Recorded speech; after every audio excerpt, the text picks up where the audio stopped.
O tempo é um ciclo inquebrável, um parasita invisível que devora a consciência sem pressa, sem piedade. Muitos acreditam que o passado está morto, enterrado sob o peso dos anos, mas há lugares onde ele ainda respira, onde se contorce e rasteja, faminto por atenção. O trem fantasma do tempo é um desses lugares. Ele não pertence a uma estação, não obedece a um itinerário e tampouco transporta passageiros comuns. Ele surge onde os trilhos foram esquecidos, onde o ferro já se fundiu à terra e o vento sopra como um lamento antigo. Suas portas se abrem para aqueles que carregam pecados pesados, para os que acreditam ter escapado das sombras de sua própria história. Mas dentro dele não há destino, apenas uma viagem sem fim, através do que há de mais podre na alma humana. Dizem que ele só aparece para aqueles que tentam fugir de algo que não pode ser esquecido. O trem não persegue corpos, mas memórias. E uma vez que você pisa em seu corredor estreito e abafado, o tempo se retorce ao seu redor, prendendo-o em um labirinto de arrependimentos. Não há controle sobre a direção, não há trilho para voltar. Apenas um fluxo incessante de dor e desespero que se alimenta da mente até consumi-la por completo. Você pode até ouvir um apito distante em noites de neblina densa, e se o escutar, saiba que ele está vindo. E para onde ele o levará, não há bilhete de volta. A noite estava sufocante, em um silêncio que nem os grilos ousavam romper. Elias caminhava sozinho, o casaco puxado contra o vento cortante, seus passos ressoando fracos contra o asfalto úmido. Ele não gostava de passar por ali. Os trilhos mortos eram como cicatrizes na terra, lembranças de um tempo em que o progresso cortava a cidade com aço e vapor. Agora eram apenas restos enferrujados, esquecidos sob mato alto e lixo. Mas então o som veio, um apito profundo, carregado de algo ancestral, como se o próprio ferro gemesse em sofrimento. O chão vibrou sob seus pés e, ao virar-se, viu as sombras se esticarem sob um brilho amarelado e doente. O trem estava ali, materializando-se como uma imagem sólida, suas laterais cobertas de fuligem e ferrugem, janelas escuras como olhos mortos. As portas se abriam sozinhas, um convite sem palavras, um chamado que fez seu estômago revirar em um medo primitivo.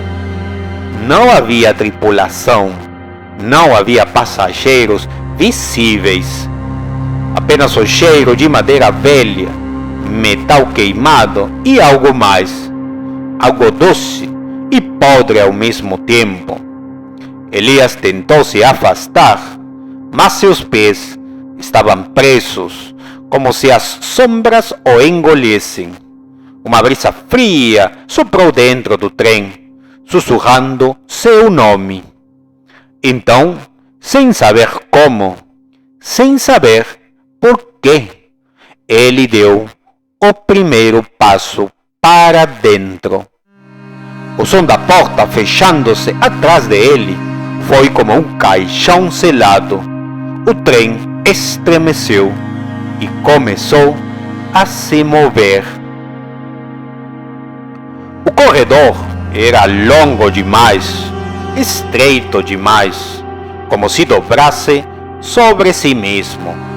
As luzes piscavam, lançando sombras distorcidas contra as paredes forradas de veludo embolorado. Elias engoliu seco. O silêncio era opressor, mas o que mais o inquietava era a sensação de que não estava sozinho. Foi então que notou a porta no fim do vagão.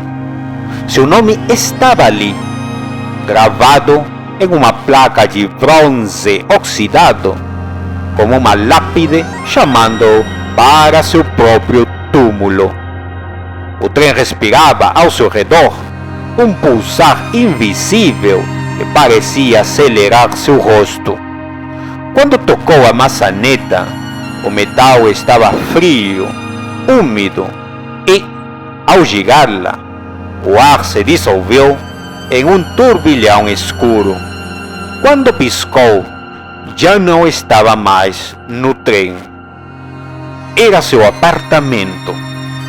Não como ele lembrava, mas como era na pior noite de sua vida.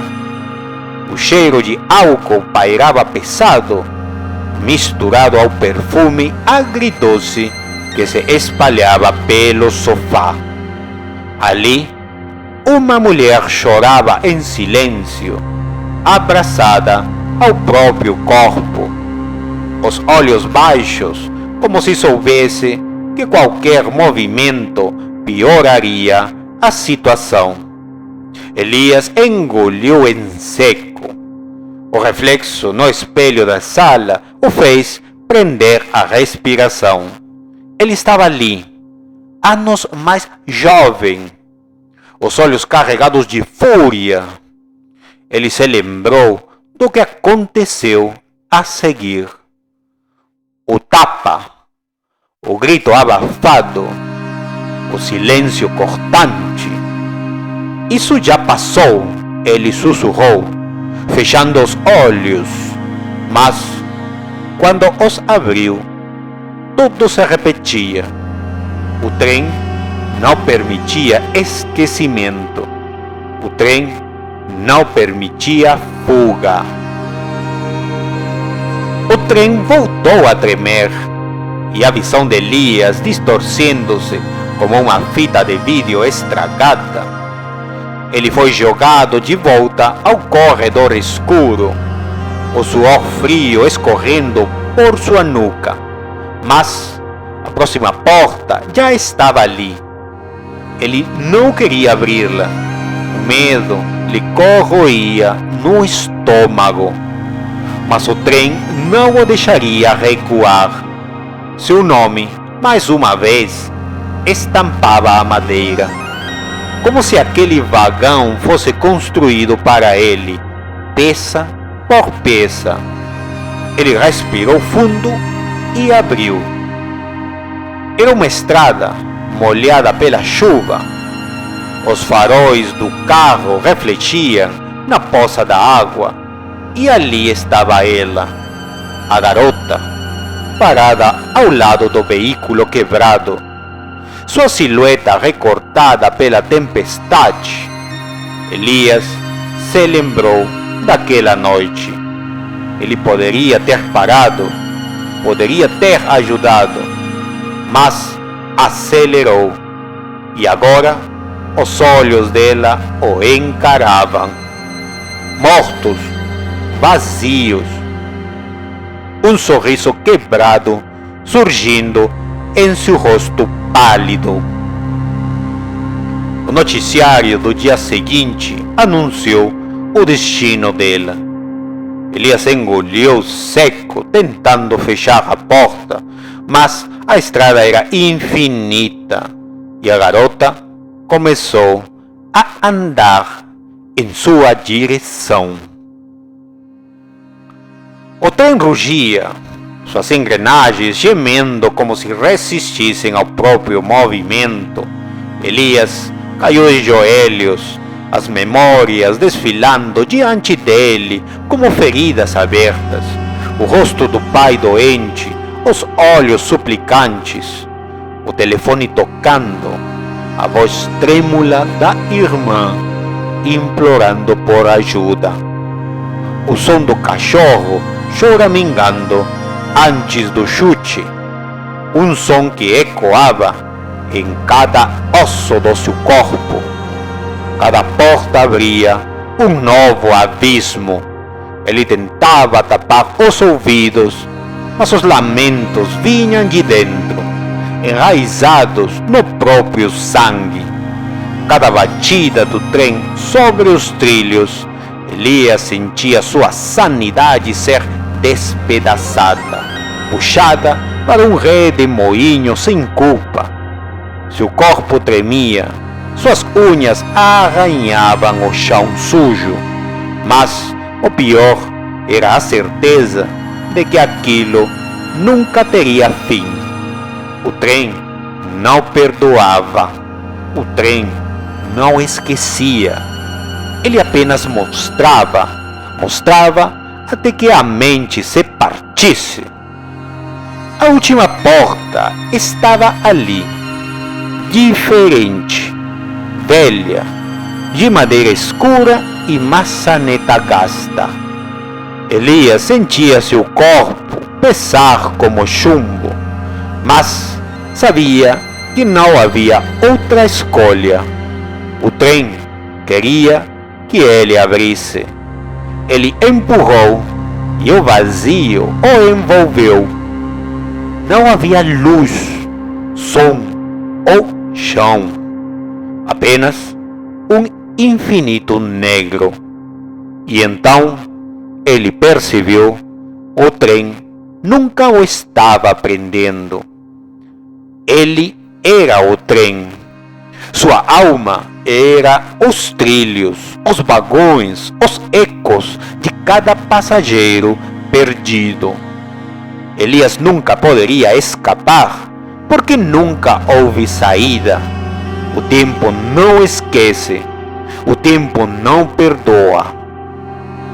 Em noites de névoa densa, se ouvir um apito distante, corra, pois ele não leva corpos, mas almas.